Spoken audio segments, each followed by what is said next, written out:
Welcome to the stream. This is Call of Cthulhu by H.P. Lovecraft, one of the great weird tales, the foundation of cosmic horror. And I'm going to read it out loud for the very first time. I have not read this story. I don't know what it's about. I have some familiarity with this universe, but I am so excited to engage with this text. I have decided to read it out loud for the first time, to try to have a total body experience, if you will, to see how it feels. And I'm so glad you're along for the ride. Hi, Laura. Hi, Mateo. Bienvenido a todo. My fan is on, and I'm going to turn it off because it might be having some noise. 10 seconds.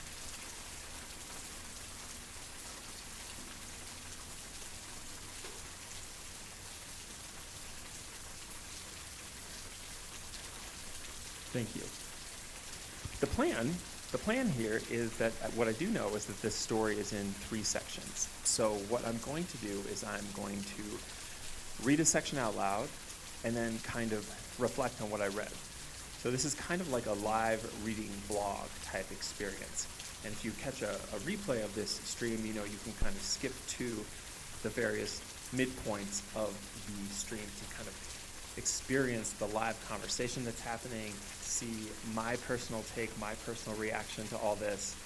And I'm just so excited to get into this. So welcome, everyone. Sarah says welcome. Moira, welcome, everyone. And I'm going to do my best here. This is a podium. You better believe it. This is a homemade podium. And I'm just going to start reading the story. And if you're not feeling this reading, I totally understand. I'm doing this for us, but I'm doing this for me, and just putting this out into the world, as it were. So this is Call of Cthulhu. There's a little bit of a prelude. Found among the papers of the late Francis Wayland Thurston of Boston. Of such great powers or beings, there may be conceivably a survival of a hugely remote period when consciousness was manifested, perhaps, in shapes and forms long since withdrawn before the tide of advancing humanity, forms of which poetry and legend alone have caught a flying memory and called them gods, monsters, mythical beings of all sorts and kinds. Algernon Blackwood. Part 1. The Horror in Clay. The most merciful thing in the world, I think, is the inability of the human mind to correlate all its contents. We live on a placid island of ignorance in the midst of black seas of infinity, and it was not meant that we should voyage far. The sciences, each straining in its own direction, have hitherto harmed us little, but someday the piecing together of disassociated knowledge will open up such terrifying vistas of reality and our frightful position therein, that we shall either go mad from the revelation or flee from the deadly light into the peace and safety of a new dark age. Theosophists have guessed at the awesome grandeur of the cosmic cycle wherein our world and human race form transient incidents. They have hinted at strange survivals in terms which would freeze the blood, if not masked by a bland optimism. But it is not from them that there came the single glimpse of forbidden eons which chills me when I think of it and maddens me when I dream of it.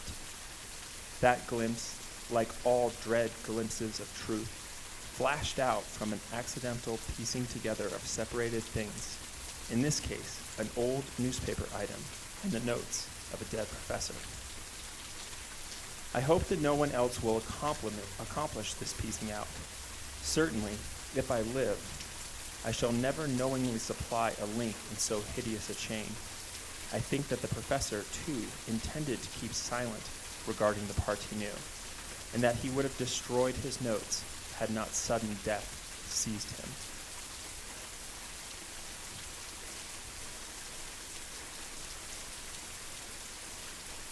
My knowledge of the thing began in the winter of 1926 to 27.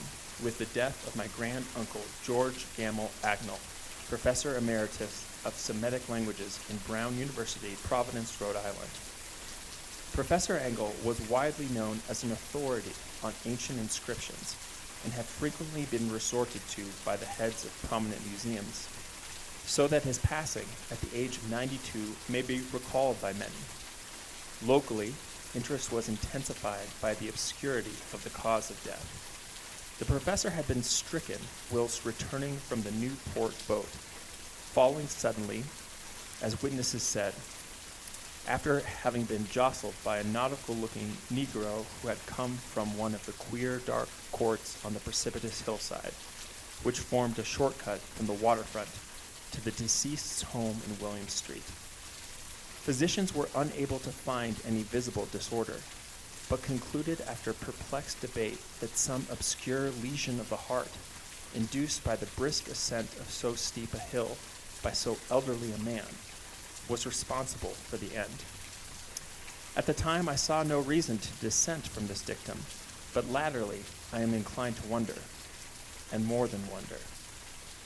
As my granduncle's heir and executor, for he died a childless widower, I was expected to go over his papers with some thoroughness, and for that purpose moved his entire set of files and boxes to my quarters in Boston. Much of the material which I correlated will be later published by the American Archaeological Society. But there was one box which I found exceedingly puzzling, and which I felt much adverse from shewing to another's eyes. It had been locked, and I did not find the key till it occurred to me to examine the personal ring which the professor carried always in his pocket.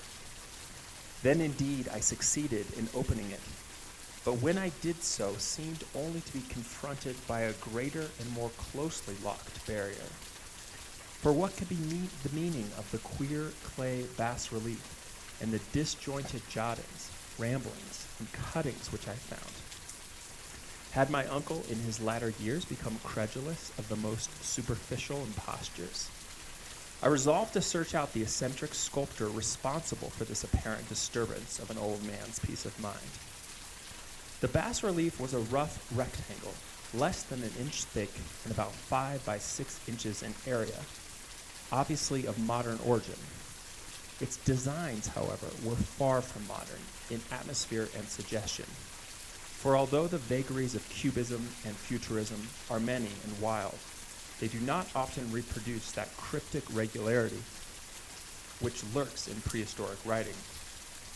And writing of some kind, the bulk of these designs seemed certainly to be. Though my memory, despite much familiarity with the papers and collections of my uncle, failed in any way to identify this particular species, or even to hint at its remotest affiliations. Above these apparent hieroglyphics was a figure of evidently pictorial intent, though its impressionistic execution forbade a very clear idea of its nature. It seemed to be a sort of monster, or symbol representing a monster, of a form which only a deceased fancy could conceive. If I say that my somewhat extravagant imagination yielded simultaneous pictures of an octopus, a dragon, and a human caricature, I shall not be unfaithful to the spirit of the thing. A pulpy, tentacled head surmounted a grotesque and scaly body with rudimentary wings. But it was the general outline of the whole which made it most shockingly frightful. Behind the figure was a vague suggestion of a cyclopean architectural background. The writing accompanying this oddity was, aside from a stack of press cuttings, in Professor Angall's most recent hand, and made no pretense to literary style.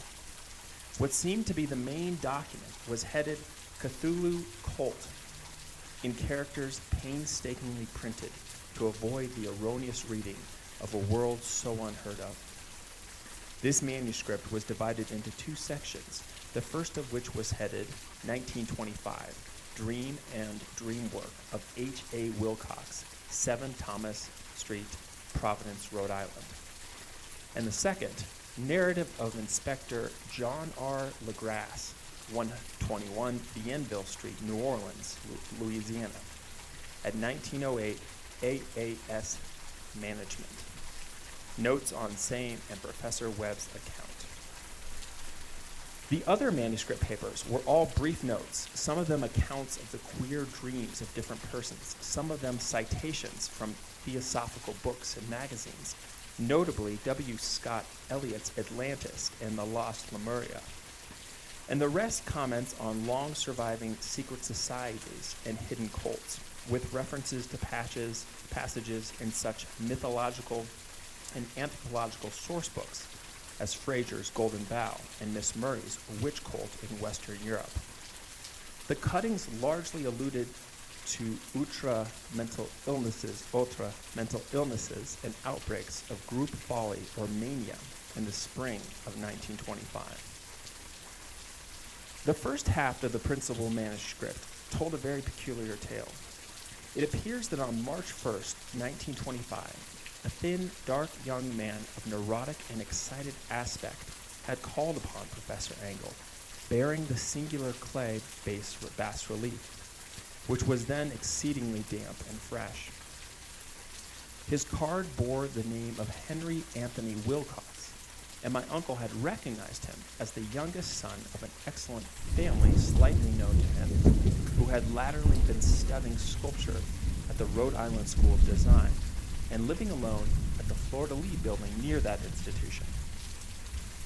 Wilcox was a precocious youth of known genius but great eccentricity, and had from childhood excited attention through the strange stories and odd dreams he was in the habit of relating. He called himself psychically hypersensitive, but the staid folk of the ancient commercial city dismissed him as merely queer.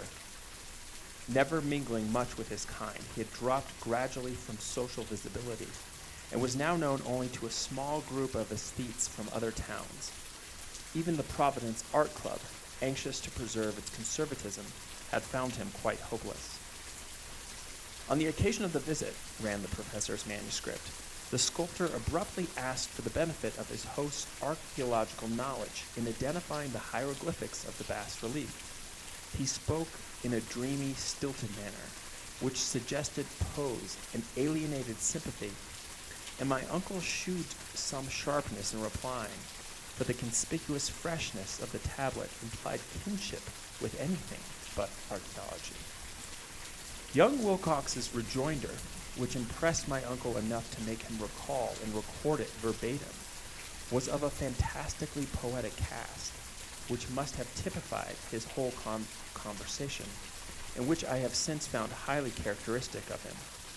He said, "It is new, indeed, for I made it last night in a dream of strange cities, and dreams are older than brooding terror, or the contemplative Sphinx, or garden-girdled Babylon." It was then that he began that rambling tale which suddenly played upon a sleeping memory and won the fevered interest of my uncle. There had been a slight earthquake tremor the night before, the most considerable felt in New England for some years, and Wilcox's imagination had been keenly affected. Upon retiring, he had had an unprecedented dream of great cyclopean cities, of Titan blocks and sky-flung monoliths, all dripping with green ooze and sinister with latent horror. Hieroglyphics had covered the walls and pillars, and from some undetermined point below had come a voice that was not a voice, a chaotic sensation which only fancy could transmute into sound, but which he attempted to render by the almost unpronounceable jumble of letters CTHULU flaget. This verbal jumble was the key to the recollection which excited and disturbed Professor Engel. He questioned the sculptor with scientific minuteness, and studied with almost frantic intensity the bas-relief on which the youth had found himself working, chilled and clad only in his nightclothes, when waking had stolen bewilderingly over him. My uncle blamed his old age, Wilcox afterwards said, for his slowness in recognizing both hieroglyphics and pictorial design. Many of his questions seemed highly out of place to his visitor, especially those which tried to connect the latter with strange cults or societies. And Wilcox could not understand the repeated promises of silence which he was offered in exchange for an admission of membership in some widespread mystical or paganly religious body. When Professor Engel became convinced that the sculptor was indeed ignorant of any cult or system of cryptic lore, he besieged his visitor with demands for future reports of dreams. This bore regular fruit, for after the first interview, the manuscript records daily calls of the young man, during which he related startling fragments of nocturnal imagery, whose burden was always some terrible cyclopean vista of dark and dripping stone, with a sub-Terran voice or intelligence shouting monotonously in enigmatical sense impacts, uninscribable save as gibberish. The two sounds most frequently repeated are those rendered by the letters CTHULU and Relea. On March 23rd, the manuscript continued, Wilcox failed to appear, and inquiries at his quarters revealed that he had been stricken with an obscure sort of fever and taken to the home of his family in Waterman Street. He had cried out in the night, arousing several other artists in the building, and had manifested since then only alternations of unconsciousness and delirium. My uncle had once telephoned the family, and from that time forward kept close watch of the case, calling often at the Thayer Street office of Dr. Toby, whom he learned to be in charge. The youth's febrile mind, apparently, was dwelling on strange things, and the doctor shuddered now and then as he spoke of them. They included not only a repetition of what he had formerly dreamed, but touched wildly on a gigantic thing, miles high, which walked or lumbered about. He had at no time fully described this object, but occasional frantic words, as repeated by Dr. Toby, convinced the professor that it must be identical with the nameless monstrosity he had sought to depict in his dream sculpture. Reference to this object, the doctor added, was invariably a prelude to the young man's subsidence into lethargy. His temperance, oddly enough, was not greatly above normal, but his whole condition was otherwise such as to suggest true fever rather than mental disorder. On April 2nd, at about 3 p.m., every trace of Wilcox's malady suddenly ceased. He sat upright in bed, astonished to find himself at home and completely ignorant of what had happened in dream or reality since the night of March 22nd. Pronounced well by his physician, he returned to his quarters in 3 days. But to Professor Engel, he was of no further assistance.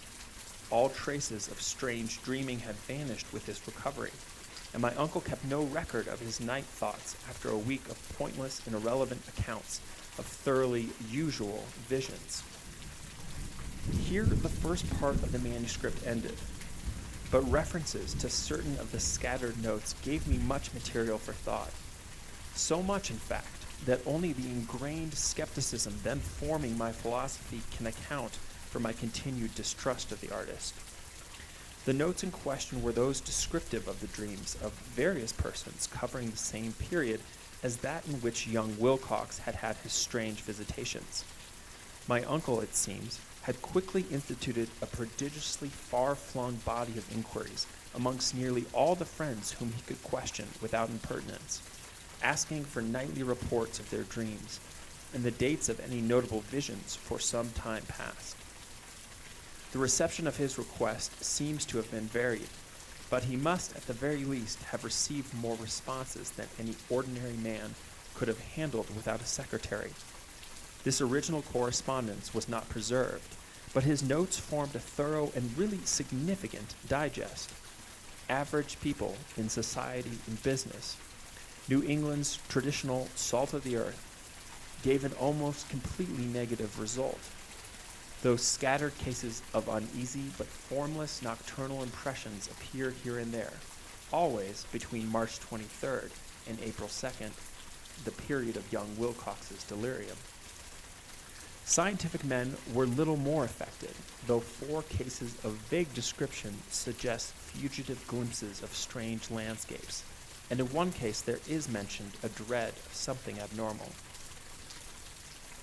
It was from the artists and poets that the pertinent answers came, and I know that panic would have broken loose had they been able to compare notes.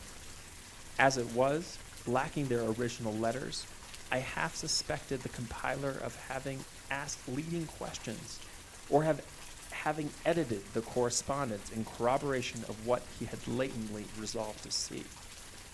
That is why I continued to feel that Wilcox, somehow cognizant of the old data which my uncle had possessed, had been imposing on the veteran scientist.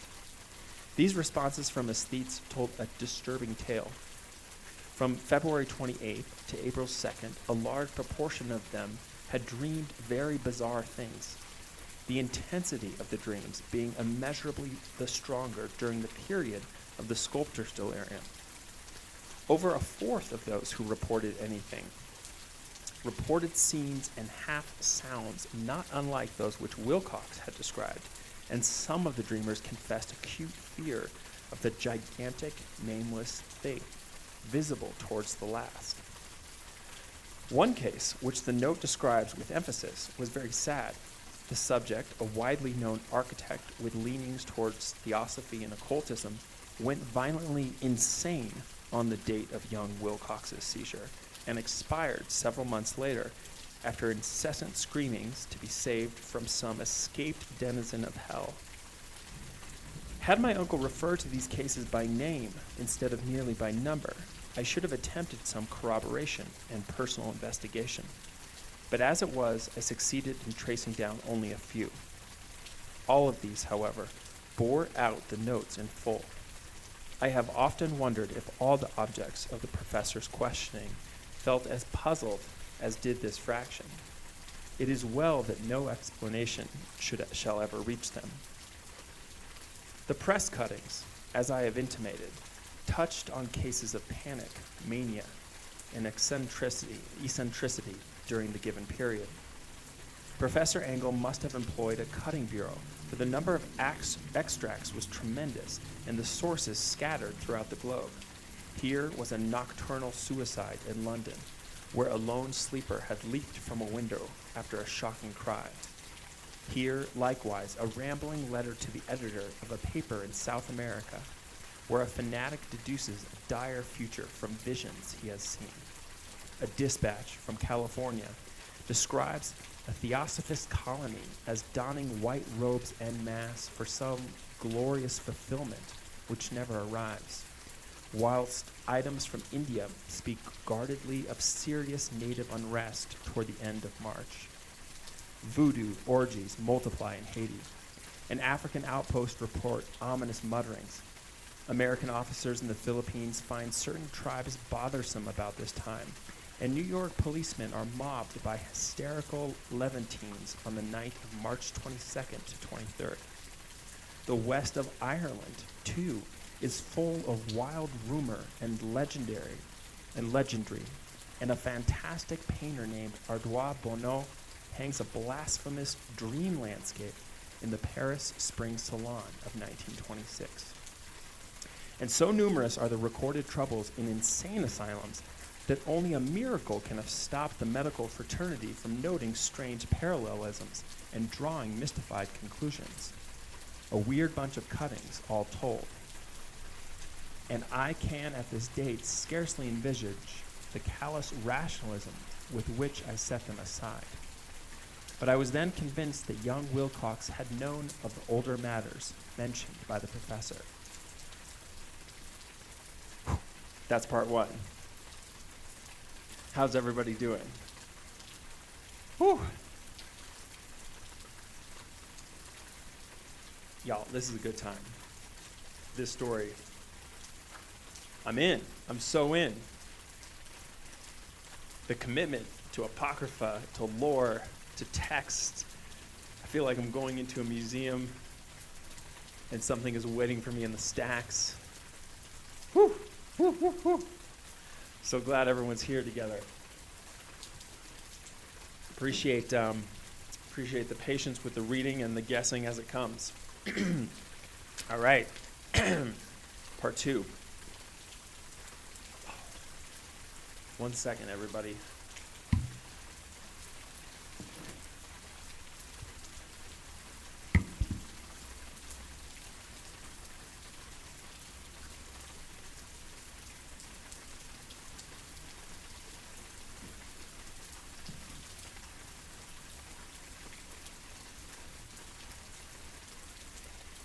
Okay, part 2.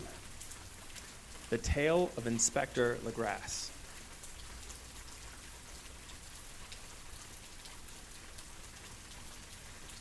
The older matters which had made the sculptor's dream and bas-relief so significant to my uncle formed the subject of the second half of his long manuscript. I'm going to take that again. The older matters which had made the sculptor's dream and bas-relief so significant to my uncle formed the subject of the second half of his long manuscript. Once before, it appears, Professor Engel had seen the hellish outlines of the nameless monstrosity, puzzled over the unknown hieroglyphics, and heard the ominous syllables which can be rendered only as CTHULU. And all this in so stirring and horrible a connection that it is small wonder he pursued young Wilcox with queries and demands for data. This earlier experience had come in 1908, 17 years before, when the American Archaeological Society held its annual meeting in St. Louis. Professor Engel, as befitted one of his authority and attainments, had had a prominent part in all the deliberations, and was one of the first to be approached by the several outsiders who took advantage of the convocation to offer questions for correct answering and problems for expert solution. The chief of these outsiders, and in a short time the focus of interest for the entire meeting, was a commonplace-looking middle-aged man who had traveled all the way from New Orleans for certain special information unobtainable from any local source. His name was John Raymond Legrasse, and he was by profession an inspector of police. With him he bore the subject of his visit, a grotesque, repulsive, and apparently very ancient stone statuette whose origin he was at a loss to determine. It must not be fancied that Inspector Legrasse had the least interest in archaeology. On the contrary, his wish for enlightenment was prompted by purely professional considerations. The statuette, idol, fetish, or whatever it was, had been captured some months before in the wooded swamps south of New Orleans during a raid on a supposed voodoo meeting. And so singular and hideous were the rites connected with it, the police could not but realize that they had stumbled on a dark cult totally unknown to them, and infinitely more diabolic than even the blackest of the African voodoo circles. Of its origin, apart from the erratic and unbelievable tales extorted from the captured members, absolutely nothing was to be discovered. Hence the anxiety of the police for any antiquarian lore which might help them place the frightful symbol, and through it track down the cult to its fountainhead. Inspector Legrasse was scarcely prepared for the sensation which his offering created. One sight of the thing had been enough to throw the assembled men of science into a state of tense excitement, and they lost no time in crowding around him to gaze at the diminutive figure whose utter strangeness and air of genuinely abysmal antiquity hinted so potently at unopened and archaic vistas. No recognized school of sculpture had animated this terrible object, and even thousands of years seemed recorded in its dim and greenish surface of unplaceable stone. The figure, which was finally passed slowly from man to man for close and careful study, was between 7 and 8 inches in height, and of exquisitely artistic workmanship. It represented a monster of vaguely anthropoid outline, but with an octopus-like head whose face was a mass of feelers, a scaly, rubbery-looking body, prodigious claws on hind and forefeet, and long, narrow wings behind. This thing, which seemed instinct with a fearsome and unnatural malignancy, was of a somewhat bloated corpulence and squatted evilly on a rectangular block or pedestal covered with undecipherable characters. The tips of the wings touched the back edge of the block. The seat occupied the center, whilst the long curved claws of the doubled up, crouching hind legs gripped the front edge and extended a quarter of the way down toward the bottom of the pedestal. The cephalopod head was bent forward so that the ends of the facial feelers brushed the backs of huge forepaws which clasped the croucher's elevated knees. The aspect of the whole was abnormally lifelike, and the more subtly fearful because its source was so totally unknown. Its vast, awesome, and incalculable age was unmistakable. Yet not one link did it shew with any known type of art belonging to civilization's youth, or indeed to any other time. Totally separate and apart, its very material was a mystery. For the soapy greenish-black stone with its golden and iridescent flecks and striations resembled nothing familiar to geology or mineralogy. The characters along the base were equally baffling, and no member present, despite a representation of half the world's expert learning in this field, could form the least notion of even their remotest linguistic kinship. They, like the subject and material, belonged to something horribly remote and distinct from mankind as we know it, something frightfully suggestive of old and unhallowed cycles of life in which our world and our conceptions have no part. And yet, as the members severally shook their heads and confessed defeat at the inspector's problem, there was one man in that gathering who suspected a touch of bizarre familiarity in the monstrous shape and writing, and who presently told with some diffidence of the odd trifle he knew. This person was the late William Channing Webb, professor of anthropology in Princeton University, and an explorer of no slight note.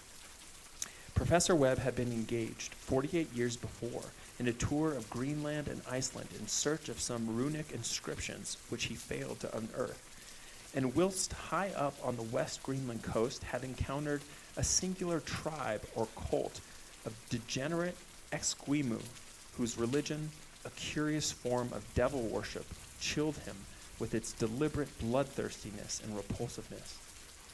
It was a faith of which other Esquimaux knew little, and which they mentioned only with shudders, saying it had come down from horribly ancient eons before ever the world was made.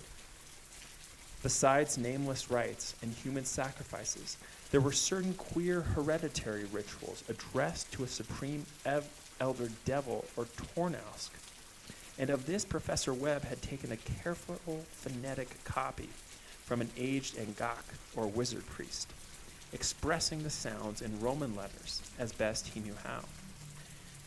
But just now of prime significance was the fetish which this cult had cherished, and around which they danced when the aurora leaped high over the ice cliffs.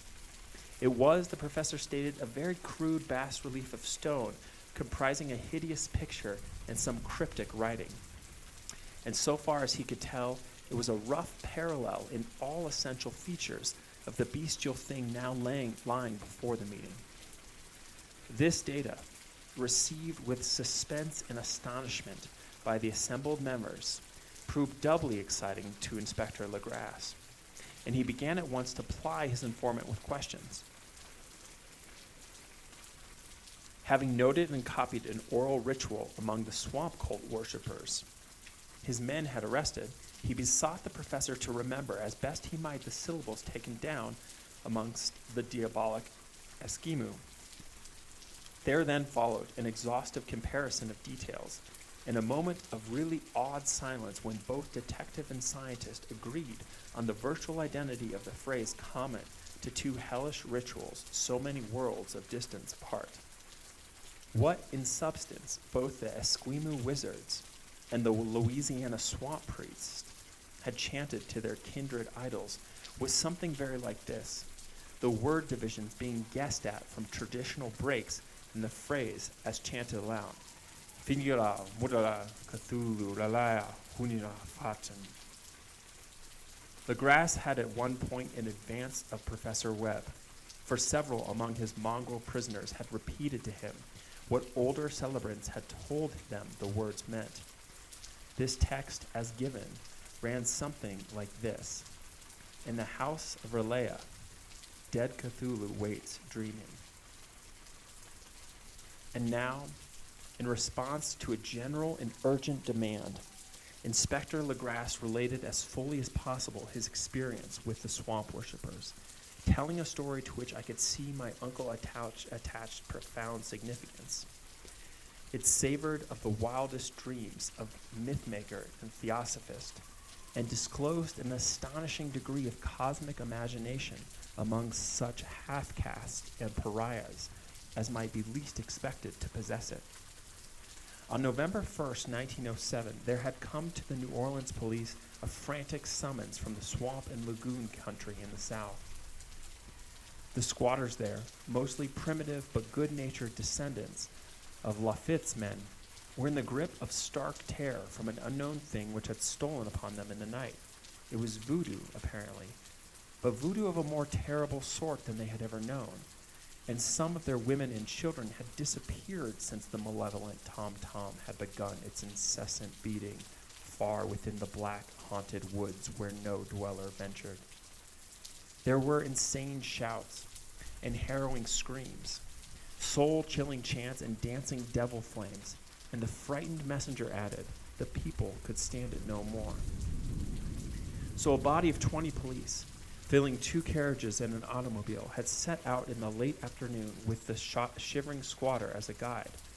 At the end of the passable road, they alighted, and for miles splashed on in silence through the terrible cypress woods where day never came. Ugly roots and malignant hanging nooses of Spanish moss beset them, and now and then a pile of dank stones or fragment of a rotting wall intensified by its hint of morbid habitation, a depression which every malformed tree and every fungus islet combined to create. At length, the squatter settlement, a miserable huddle of huts, hove in sight, and hysterical dwellers ran out to cluster around the group of bobbing lanterns. The muffled beat of tom-toms was now faintly audible far, far ahead, and a curdling shriek came at infrequent intervals when the wind shifted. A reddish glare, too, seemed to filter through the pale undergrowth beyond endless avenues of forest night. Reluctant even to be left alone again, each one of the cowed squatters refused point blank to advance another inch toward the scene of unholy worship. So Inspector Legrasse and his 19 colleagues plunged on unguided into black arcades of horror that none of them had ever trod before. The region now entered by the police was one of traditionally evil repute, substantially unknown and untraversed by white men. There were legends of a hidden lake, unglimpsed by mortal sight, in which dwelt a huge formless white polypus thing with luminous eyes, and squatters whispered that bat-winged devils flew up out of caverns in inner earth to worship it at midnight. They said it had been there before d'Iberville, before La Salle, before the Indians, and before even the wholesome beasts and birds of the woods. It was nightmare itself, and to see it was to die. But it made men dream, and so they knew enough to keep away. The present voodoo orgy was indeed on the merest fringe of this abhorred area, but that location was bad enough. Hence, perhaps the very place of the worship had terrified the squatters more than the shocking sounds and incidents. Only poetry or madness could do justice to the noises heard by Legrasse's men as they plowed on through the black morass toward the red glare and the muffled tom-toms. There are vocal qualities peculiar to men, and vocal qualities peculiar to beast, and it is terrible to hear the one when the source should yield the other.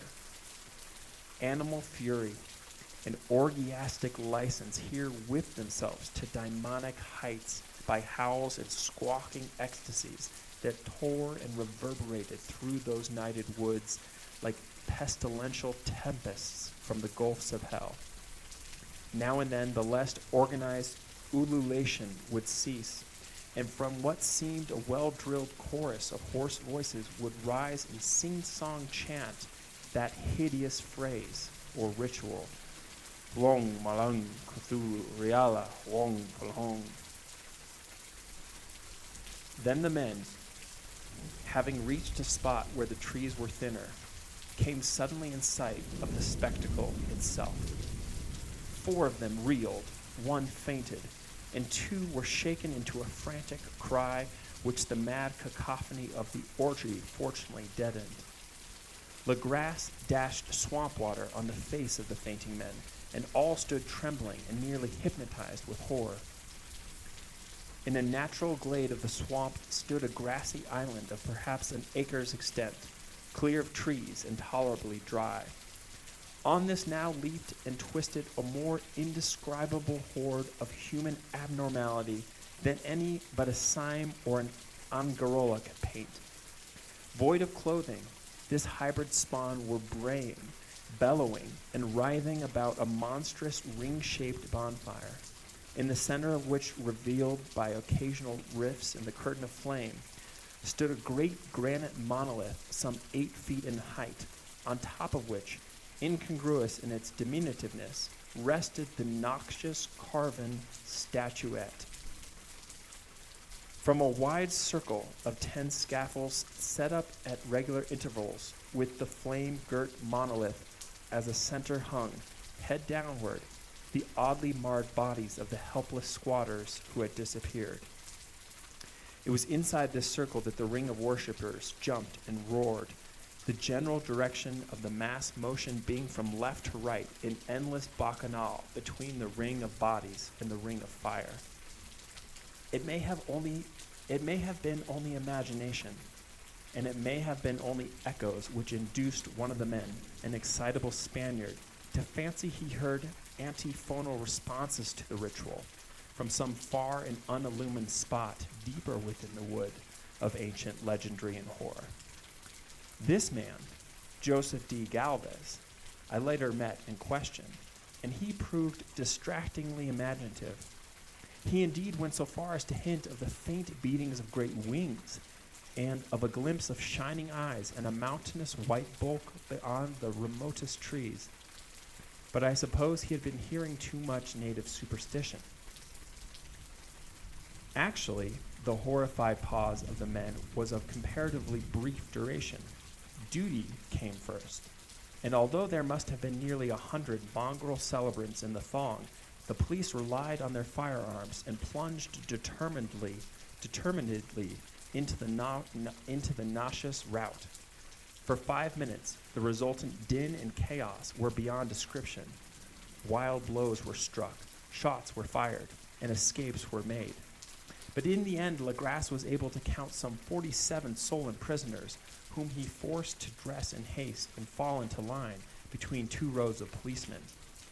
5 of the worshippers lay dead, and 2 severely wounded ones were carried away on improvised stretchers by their fellow prisoners. The image on the monolith, of course, was carefully removed and carried back by Legras. Examined at headquarters after a trip of intense strain and weariness, the prisoners all proved to be men of a very low, mixed-blooded, and mentally aberrant type.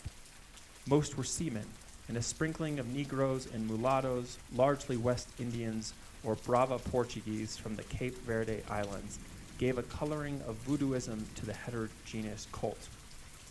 But before many questions were asked, it became manifest that something far deeper and older than Negro fetishism was involved. Degraded and ignorant as they were, the creatures held with surprising consistency to the central idea of their loathsome faith. They worshipped, so they said, the great old ones, who lived ages before there were any men, and who came to the young world out of the sky.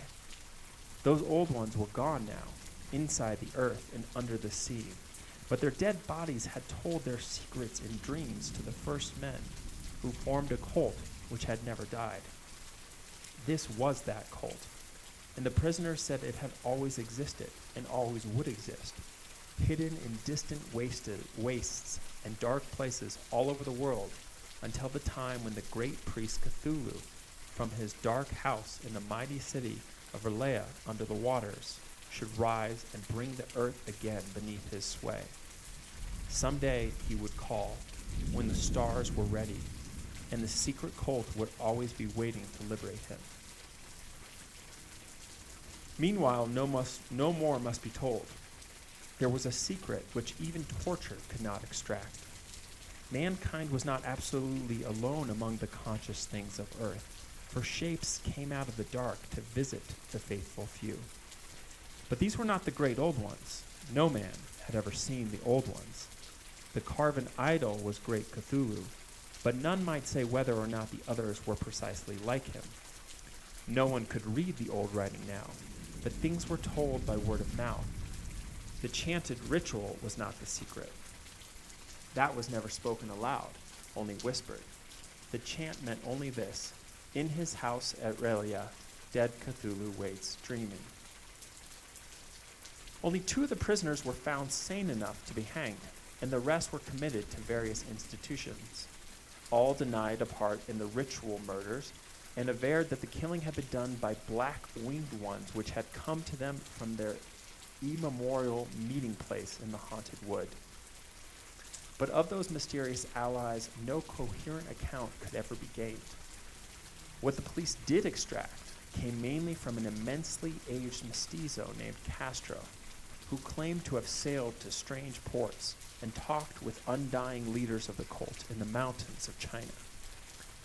Old Castro remembered bits of hideous legend that paled the speculations of theosophists and made man and the world seem recent and transient indeed. There had been eons when other things ruled on earth, and they had had great cities. Remains of them, he said the deathless Chinaman had told him, were still to be found as cyclopean stones on islands in the Pacific. They all died vast epochs of time before men came, but there were arts which could revive them when the stars had come round again to the right positions in the cycle of eternity. They had indeed come themselves from the stars and brought their images with them. These great old ones, Castro continued, were not composed altogether of flesh and blood. They had shape, for did not this star-fashioned image prove it? But that shape was not made of matter. When the stars were right, they could plunge from world to world through the sky. But when the stars were wrong, they could not live. But although they no longer lived, they would never really die. They all lay in stone houses in their great city of R'lyeh, preserved by the spells of mighty Cthulhu for a glorious resurrection, when the stars and the earth might once more be ready for them. But at that time some force from outside must serve to liberate their bodies.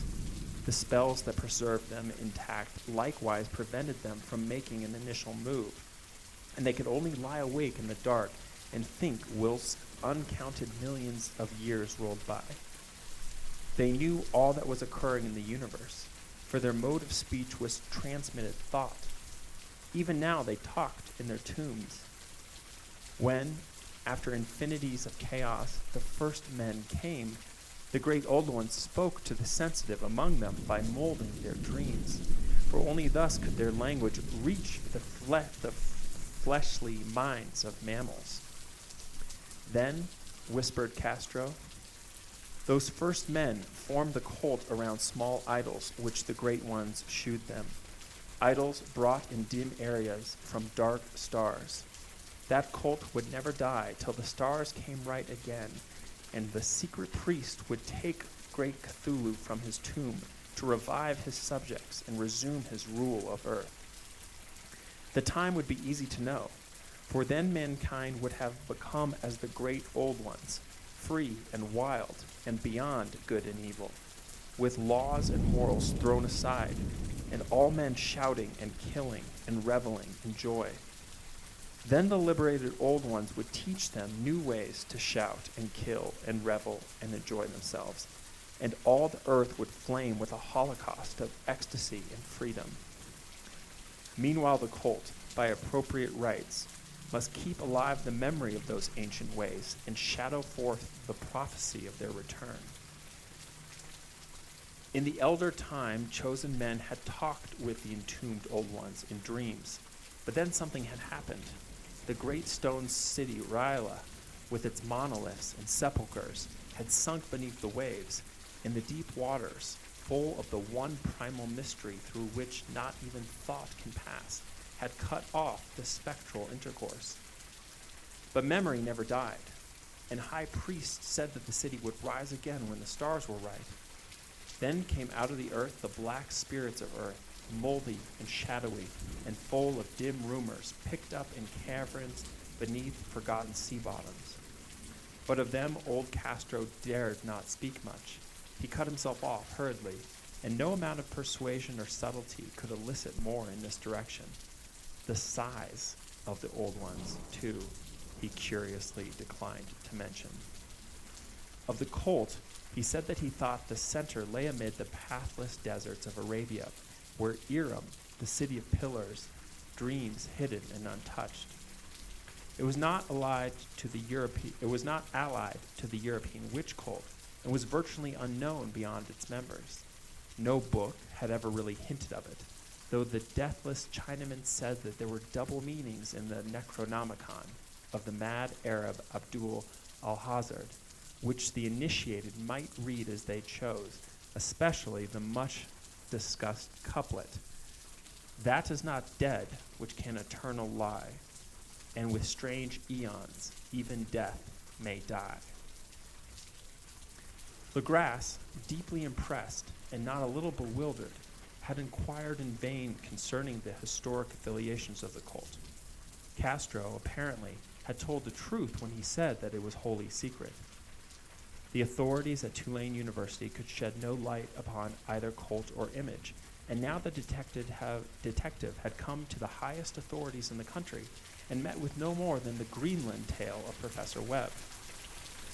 The feverish interest aroused at the meeting by Legras's tale, corroborated as it was by the statuette, is echoed in the subsequent correspondence of those who attended, although scant mention occurs in the formal publications of the society. Caution is the first care of those accustomed to face occasional charlatanry and imposture. Legras for some time lent the image to Professor Webb, but at the latter's death it was returned to him and remains in his possession, where I viewed it not long ago. It is truly a terrible thing, and unmistakably akin to the dream sculpture of young Wilcox. That my uncle was excited by the tale of the sculptor I did not wonder, for what thoughts must arise upon hearing, after a knowledge of what Legras had learned of the cult, of a sensitive young man who had dreamed not only the figure and exact hieroglyphics of the swamp-bound image in the Greenland Devil Tablet, but had come in his dreams upon at least 3 of the precise words of the formula uttered alike by Eskimo Diabolists and mongrel Louisianans.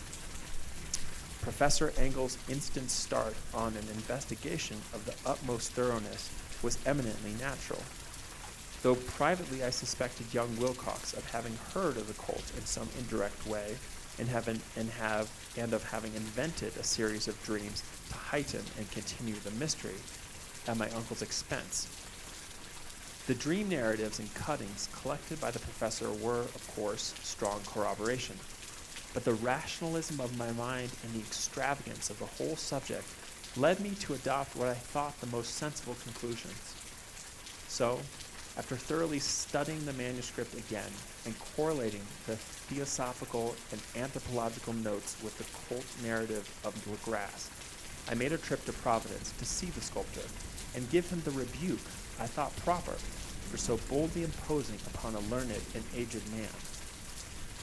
Wilcox still lived alone in the fleur-de-lis building in Thomas Street, a hideous Victorian imitation of 17th century Breton architecture, which flaunts its stuccoed front amidst the lovely colonial houses on the ancient hill, and under the very shadow of the finest Georgian steeple in America.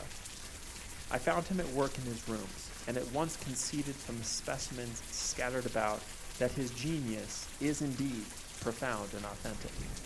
He will, I believe, sometime be heard from as one of the great decadents, for he is crystallized in clay and will one day mirror in marble those nightmares and fantasies which Arthur Machen evokes in prose and Clark Ashton Smith makes visible in verse and in painting.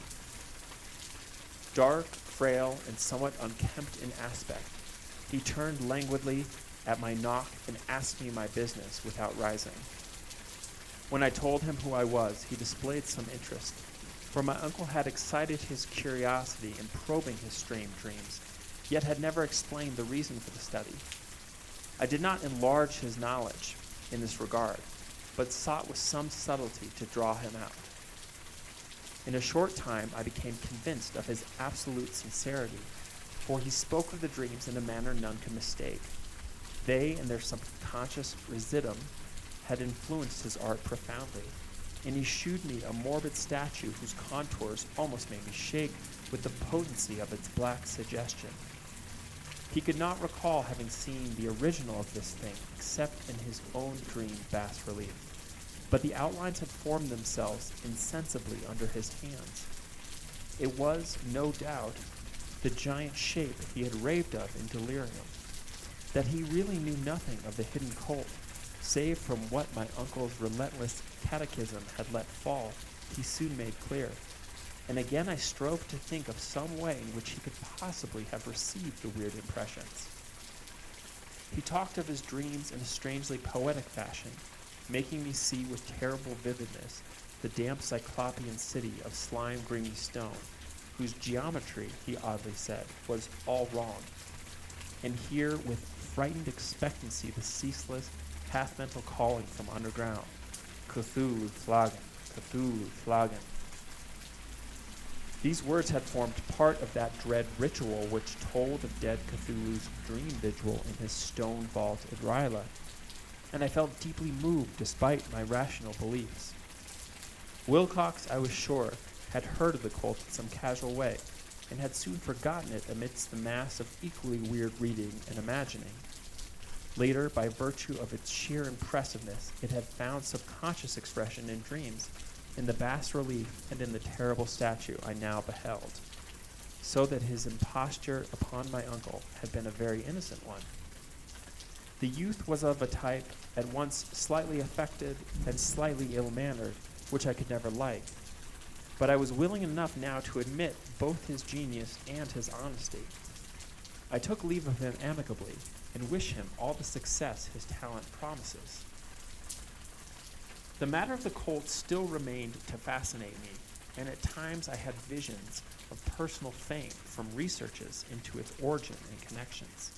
I visited New Orleans, talked with O'Grass and others of that old-time raiding party, saw the frightful image, and even questioned such of the mongrel prisoners as still survived. Old Castro, unfortunately, had been dead for some years. What I now heard so graphically at first hand, though it was really no more than a detailed confirmation of what my uncle had written, excited me afresh, for I felt sure that I was on the track of a very real, very secret, and very ancient religion, whose discovery would make me an anthropologist of note. My attitude was still one of absolute materialism, as I wish it still were, and I discounted with almost inexplicable perversity the coincidence of the dream notes and odd cuttings collected by Professor Engel. One thing I began to suspect, and which I now fear, I know, is that my uncle's death was far from natural. He fell on a narrow hill street leading up from an ancient waterfront swarming with foreign mongrels after a careless push from a Negro sailor, I did not forget the mixed blood and marine pursuits of the cult members in Louisiana, and would not be surprised to learn of secret methods and poison needles as ruthless and as anciently known as the cryptic rites and beliefs. Legrasse and his men, it is true, have been let alone, but in Norway a certain seaman who saw things is dead. Might not the deeper inquiries of my uncle after encountering the sculptor's data have come to sinister ears? I think Professor Engel died because he knew too much, or because he was likely to learn too much. Whether I shall go as he did remains to be seen, for I have learned much now. That concludes part 2. Whew. How we doing, everybody? Wow. This is a lot of fun. I'm gonna turn the light up here a little bit so I can read better and you can see me better. Un momentito.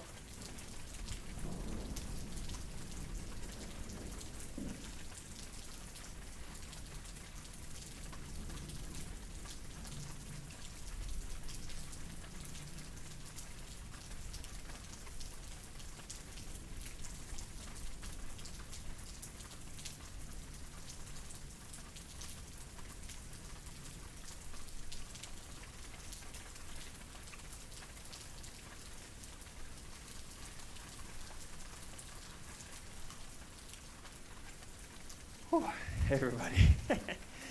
Man, this is a tough text to read cold. I knew that going in, but this is a challenge. I'm so glad we're all in this together. All right, part 3. We're 2/3 of the way there. Oh, maybe lower the sound of the rain. Okay, well that's good. That's good advice. How's that? How's that sound?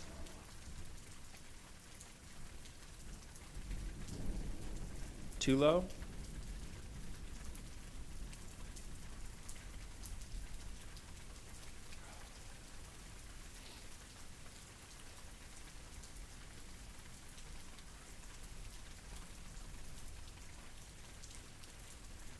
All right, we're going to carry on.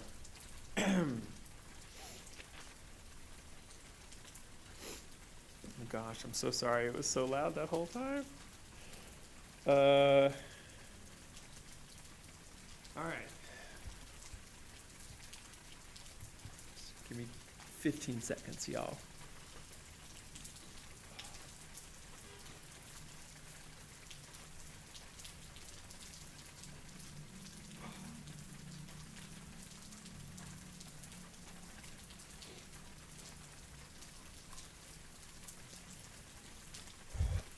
All right, part 3. The madness from the sea.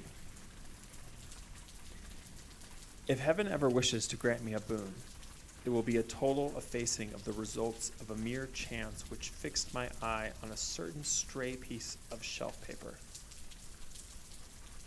It was nothing on which I would naturally have stumbled in the course of my daily round, for it was an old number of an Australian journal, the Sydney Bulletin, for April 18th, 1925.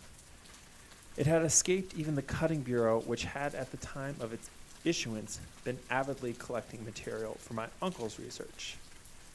I had largely given over my inquiries into what Professor Engel called the Cthulhu cult, and was visiting a learned friend in Paterson, New Jersey, the curator of a local museum and a mineralogist of note. Examining one day the reserve specimens roughly set on the storage shelves in a rear room of the museum, my eye was caught by an odd picture in one of the old papers spread beneath the stones. It was the Sydney Bulletin I have mentioned for my friend. It was the Sydney Bulletin I have mentioned, for my friend has wide affiliations in all conceivable foreign parts, and the picture was a half-tone cut of a hideous stone image almost identical with that which Legrasse had found in the swamp. Eagerly clearing the sheet of its precious contents, I scanned the item in detail, and was disappointed to find it of only moderate length. What it suggested, however, was of portentous significance to my flagging quest, and I carefully tore it out for immediate action. It read as follows: Mystery derelict found at sea.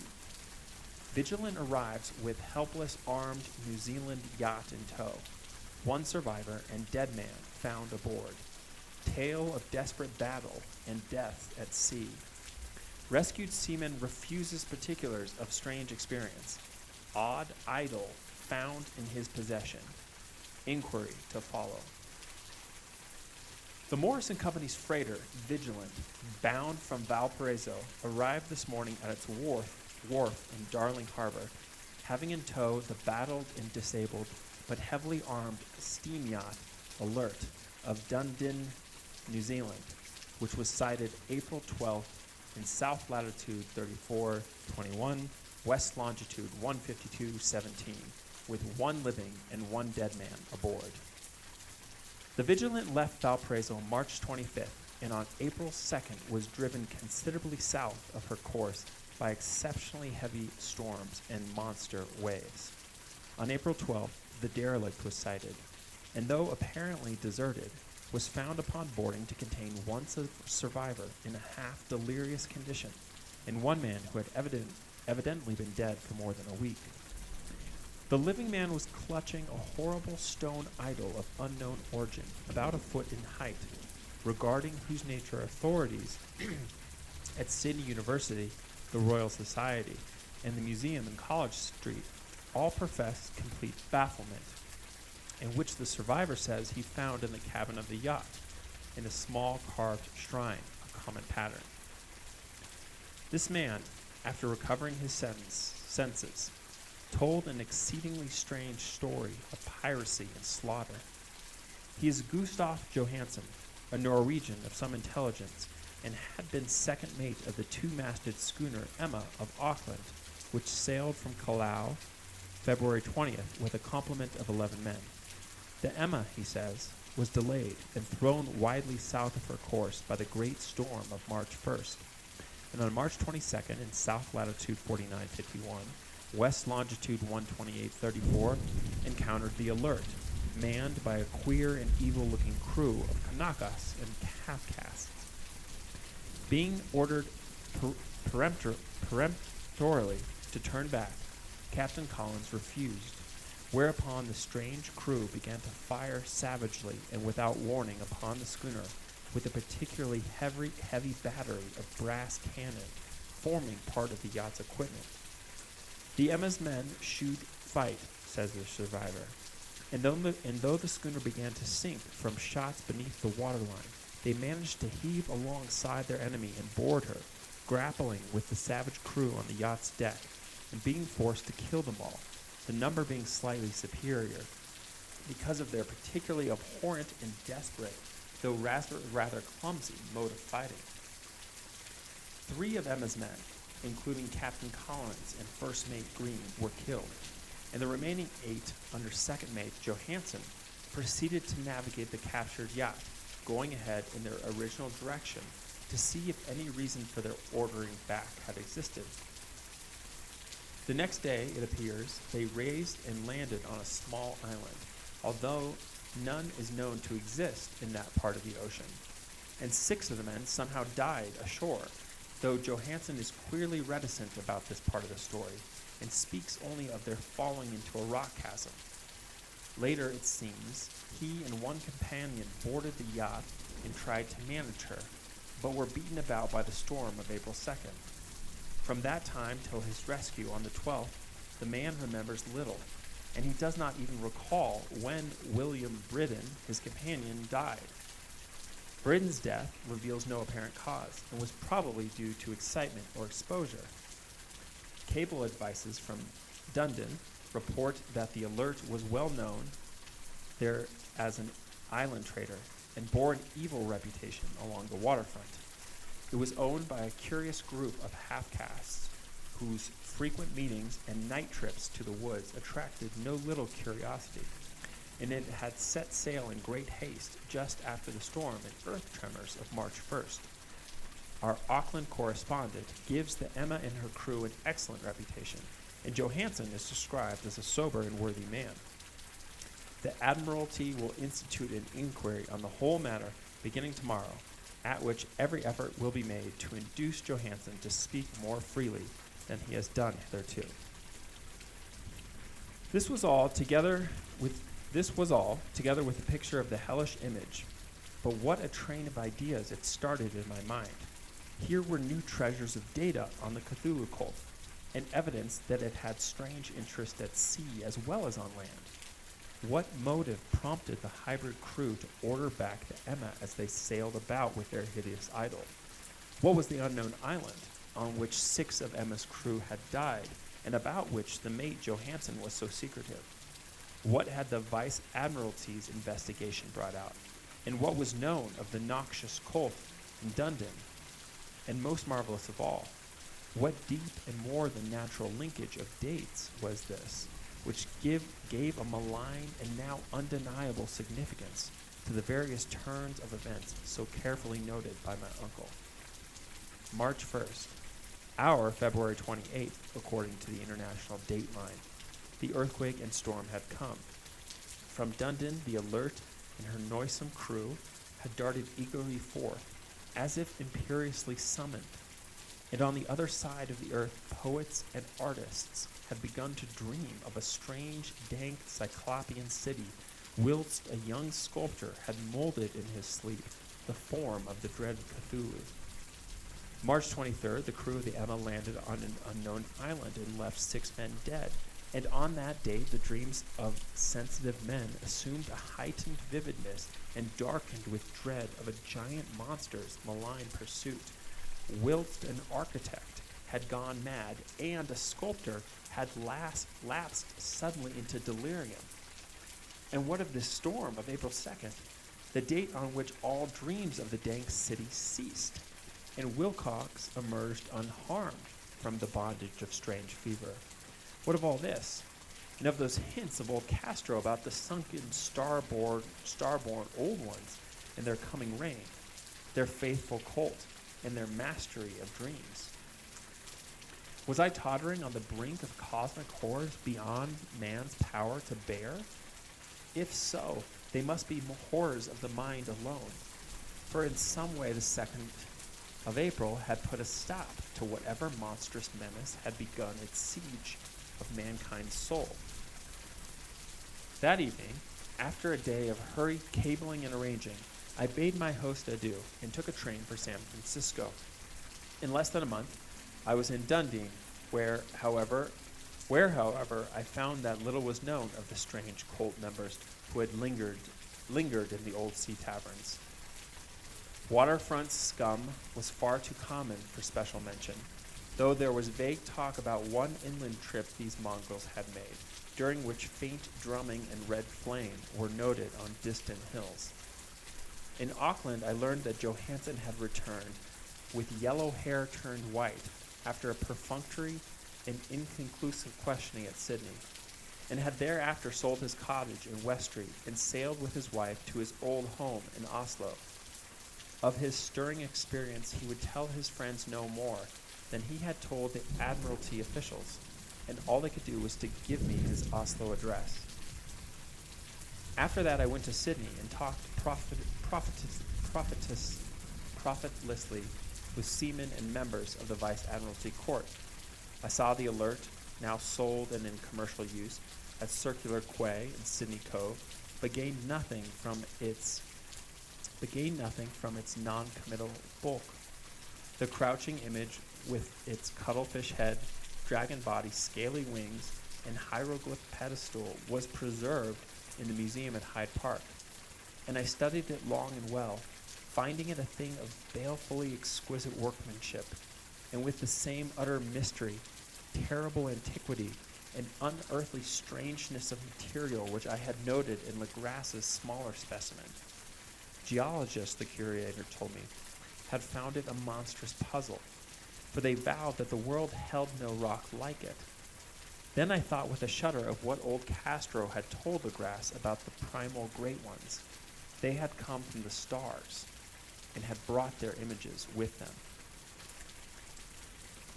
Shaken with such a mental revolution as I had never known before, I now resolved to visit Mate Johansen in Oslo.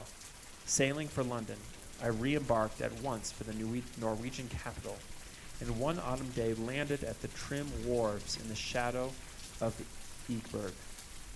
Johansen's address, I discovered, lay in the old town of King Harald Harda, which kept alive the name of Oslo during all the centuries that the greater city masqueraded as Christiana.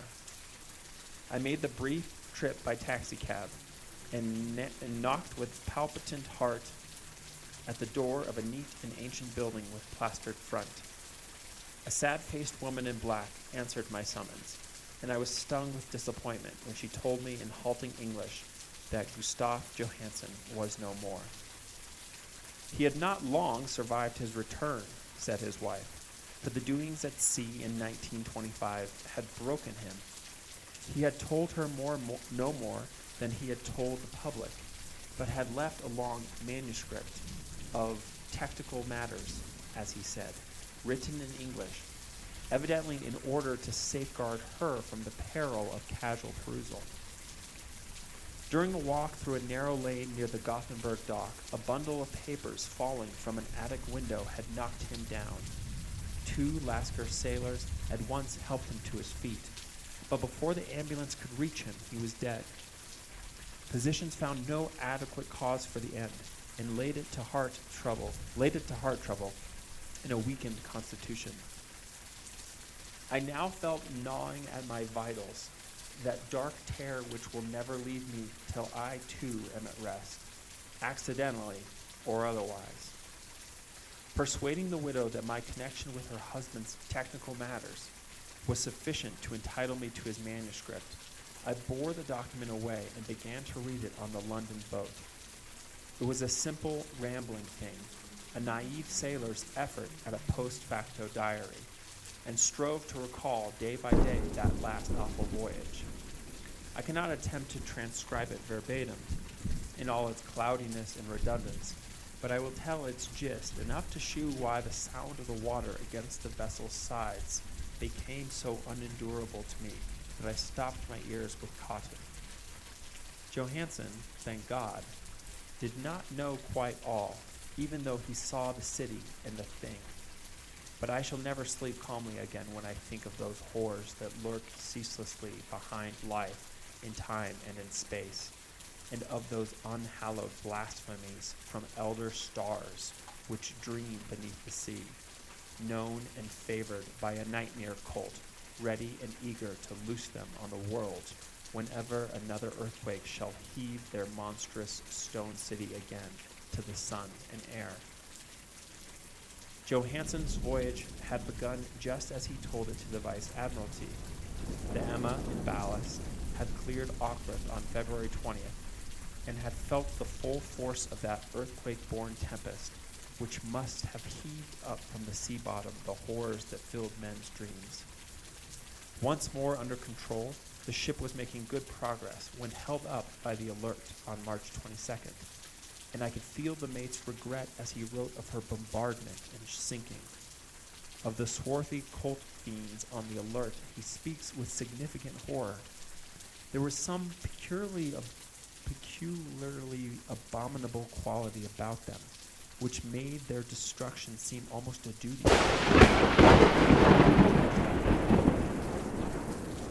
And Johansen shews ingenuous wonder at the charge of ruthlessness brought against his party during the proceedings of the Court of Inquiry. Then, driven ahead by curiosity in their captured yacht under Johansen's command, the men sight a great stone pillar sticking out of the sea, and in south latitude 47.9, west longitude 126.43, come upon a coastline of mingled mud, ooze, and weedy cyclopean masonry, which can be nothing less than the tangible substance of Earth's supreme terror, the nightmare corpse city of Rayla, that was built in measureless eons behind history by the vast, loathsome shapes that seeped down from the dark stars.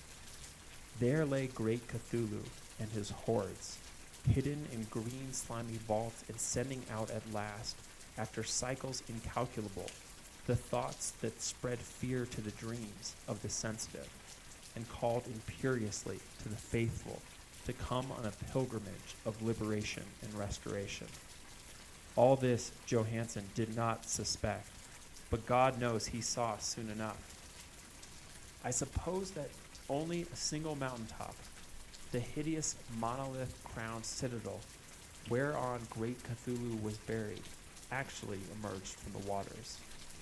When I think of the extent of all that may be brooding down there, I almost wish to kill myself forthwith. Johansen and his men were awed by the cosmic majesty of this dripping Babylon of elder daemons, and must have guessed without guidance that it was nothing of this or of any sane planet. Awe at the unbelievable size of the greenish stone blocks, at the dizzying height of the great carven monolith, and at the stupefying identity of the colossal statues and bas-reliefs with the queer image I found in the shrine on the alert, is poignantly visible in every line of the mate's frightened description. Without knowing what futurism is like, Johansen achieved something very close to it when he spoke of the city.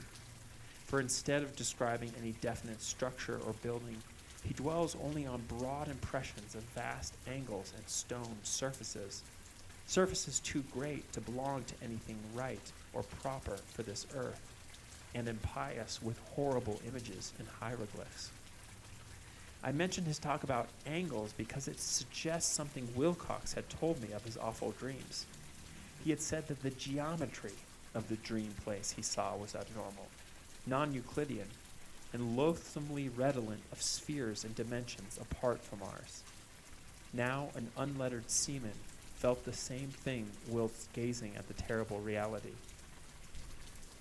Johansen and his men landed at a sloping mudbank on this monstrous acropolis and clambered slippily up over Titan oozy blocks which could have been no mortal staircase.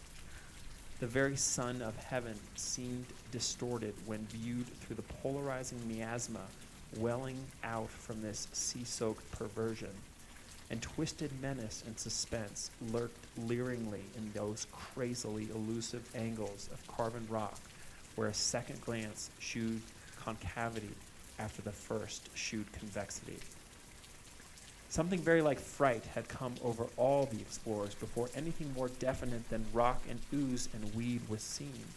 Each would have fled had he not feared the scorn of the others, and it was only half-heartedly that they searched, vainly as it proved, for some portable souvenir to bear away. It was Rodriguez the Portuguese who climbed up the foot of the monolith and shouted of what he had found.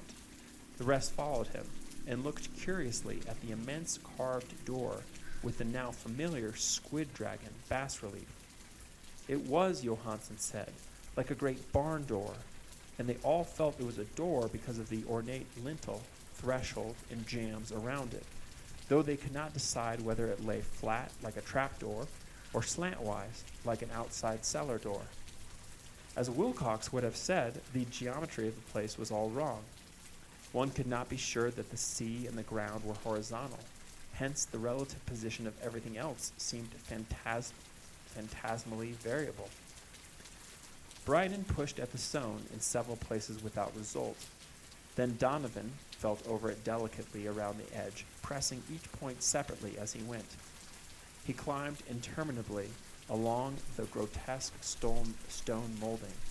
That is, one would call it climbing if the thing was not, after all, horizontal. And the men wondered how any door in the universe could be so vast. Then, very softly and slowly, the acre-great panel began to give inward at the top, and they saw that it was balanced. Donovan slid, or somehow propelled himself down, or along the jamb, and rejoined his fellows, and everyone watched the queer recession of the monstrously carven portal. In this fantasy of prismatic distortion, it moved anomalously, in a diagonal way, so that all the rules of matter and perspective seemed upset. The aperture was black, with a darkness almost material. The tenebrousness was indeed a positive quality, for it obscured such parts of the inner walls as ought to have been revealed, and actually burst forth like smoke from its eon-long imprisonment, visibly darkening the sun as it slunk away into the shrunken and gibbous sky on flapping, membranous wings. The odor arising from the newly opened depths was intolerable, and at length the quick-eared Hawkins thought he heard a nasty, slopping sound down there. Everyone listened, and everyone was listening still when it lumbered slobberingly into sight and gropingly squeezed its gelatinous green immensity through the black doorway into the tainted outside air of that poisoned city of madness. Poor Johansen's handwriting almost gave out when he wrote of this. Of the sick reached the ship, he thinks 2 perished of pure fright in that accursed instant. The thing cannot be described. There is no language for such abysms of shrieking and immemorial lunacy, such eldritch contradictions of all matter, force, and cosmic order. A mountain walked or stumbled. God! What wonder that across the earth a great architect went mad, and poor Wilcox raved with fever in that telepathic instant. The thing of the idols, the green, sticky spawn of the stars, had awaked to claim his own. The stars were right again. And what an age-old colt had failed to do by design, a band of innocent sailors had done by accident. After vigillion years, great Cthulhu was loose again, and ravening for delight. 3 men were swept up by the flabby claws before anybody turned. God rest them, if there be any rest in the universe. They were Donovan, Guerrera, and Angstrom. Parker slipped as the other 3 were plunging frenziedly over endless vistas of green-crusted rock to the boat, and Johansen swears he was swallowed up by an angle of masonry which shouldn't have been there, an angle which was acute but behaved as if it were obtuse. So only Bryden and Johansen reached the boat, and pulled desperately for the Alert as the mountainous monstrosity flapped down the slimy stones and hesitated, floundering at the edge of the water. Steam had not been suffered to go down entirely, despite the departure of all hands for the shore, and it was the work of only a few moments of feverish rushing up and down between wheel and engines to get the Alert underway. Slowly, amidst the distorted horrors of that indescribable scene, she began to churn the lethal waters, whilst on the masonry of that charnel shore that was not of earth, the titan thing from the stars slavered and gibbered like Polypheme cursing the fleeting ship of Odysseus. Then, bolder than the storied Cyclops, great Cthulhu slid greasily into the water and began to pursue with vast, wave-raising strokes of cosmic potency. Bryden looked back and went mad, laughing shrilly as he kept on laughing at intervals till death found him one night in the cabin, whilst Johansen was wandering deliriously. But Johansen had not given out yet. Knowing that the thing could surely overtake the Alert until steam was fully up, he resolved on the desperate chance, and setting the engine for full speed, ran lightning-like on deck and burst the wheel. There was a mighty eddying and foaming in the noisome brine, and as the steam mounted higher and higher, the brave Norwegian drove his vessel head-on against the pursuing jelly, which rose above the unclean froth like the stern of a Daemon galleon. The awful squid head with writhing feelers came nearly up to the bowsprit of the sturdy yacht, but Johansen drove on relentlessly. There was a bursting, as of an exploding bladder, a slushy nastiness as of a cloven sunfish, a stench as of 1,000 opened graves, and a sound that the chronicler would not put on paper. For an instant the ship was befouled by an acrid and blinding green cloud, and then there was only a venomous seething astern, where, God in heaven, the scattered plasticity of that nameless sky spawn was nebulously recombining in its hateful original form, while its distance widened every second as the alert gained impetus from its mounting steam. That was all. After that, Johansen only brooded over the idol in the cabin and attended to a few matters of food for himself and the laughing maniac by his side. He did not try to navigate after the first bold flight, but the reaction had taken something out of his soul. Then came the storm of April 2nd and a gathering of the clouds about his consciousness. There is a sense of spectral whirling through liquid gulfs of infinity, of dizzying rides through reeling universes on a comet's tail, and of hysterical plunges from the pit to the moon and from the moon back again to the pit, all livened by a cachinnating chorus of the distorted, hilarious elder gods and the green, bat-winged, mocking imps of Tartarus. Out of that dream came rescue, the Vigilant, the Vice-Admiralty Court, the streets of Dundon, and the long voyage back home to the old house by Egbert. He could not tell. They would think him mad. He would write of what he knew before death came, but his wife must not guess. Death would be a boon if only it could blot out the memories. That was the document I read, and now I have placed it in the tin box besides the bas-relief and the papers of Professor Engel. With it shall go this record of mine, this test of my own sanity, wherein is pieced together that which I hope may be never pieced together again. I have looked upon all that the universe has to hold of horror, and even the skies of spring and the flowers of summer must ever afterward be poison to me. But I do not think my life will be long. As my uncle went, as poor Johansen went, so I shall go. I know too much, and the cult still lives. Cthulhu still lives, too, I suppose, again in that chasm of stone which has shielded him since the sun was young. His accursed city is sunken once more, for the Vigilant sailed over the spot after the April storm. But his ministers on earth still bellow and prance and slay around idol-capped monoliths in lonely places. He must have been trapped by the sinking whilst within his black abyss, or else the world would by now be screaming with fright and frenzy. Who knows the end? What has risen may sink, and what has sunk may rise. Loathsomeness waits in dreams in the deep, and decay spreads over the tottering cities of men. A time will come, but I must not and cannot think. Let me pray that, if I do not survive this manuscript, my executors may put caution before audacity and see that it meets no other eye.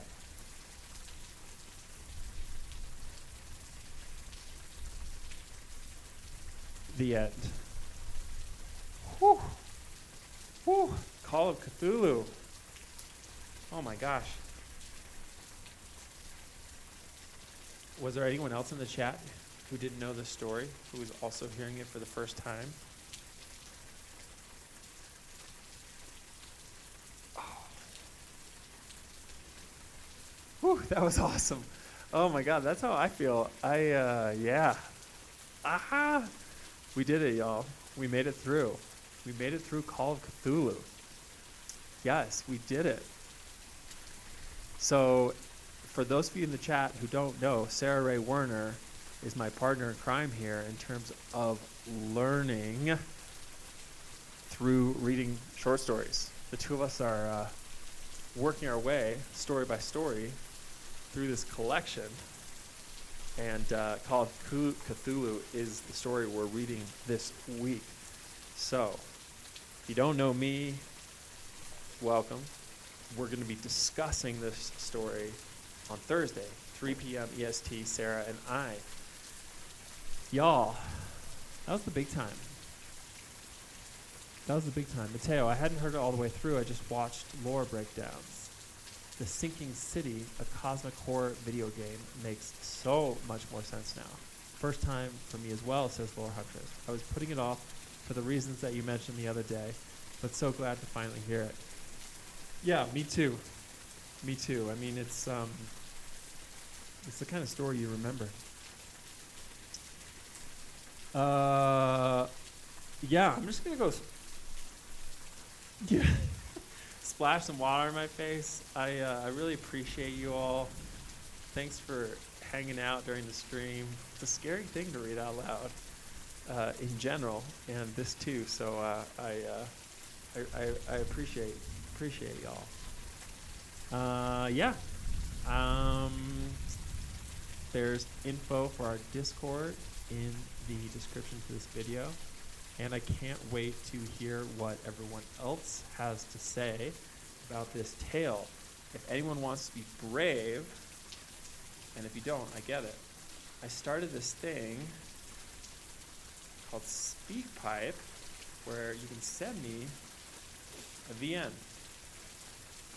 And if you have like an extended thought on this story, maybe I'll be able to play it. Hi, Snake. Welcome. I'll be able to play it maybe during the book club. No promises, you know. Or if you just want to say hi, hey Asa, and I'll never play it, but if you just want to say what's up, you can send me a message there. So,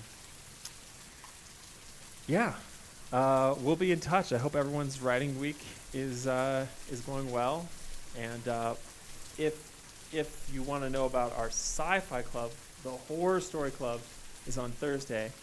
So 3 p.m. EST, we're going to be talking Sarah Ray Werner in the chat, and she has a YouTube channel also. Y'all should subscribe. On Wednesday, we're working our way through this book. So this is the big book of science fiction, edited by Jeff and Anne Vandermeer, similar type anthology tracing the trajectory of contemporary science fiction, going all the way back with essays, contextualizing it all. We're working our way through all this stuff, and we'll talk to y'all soon.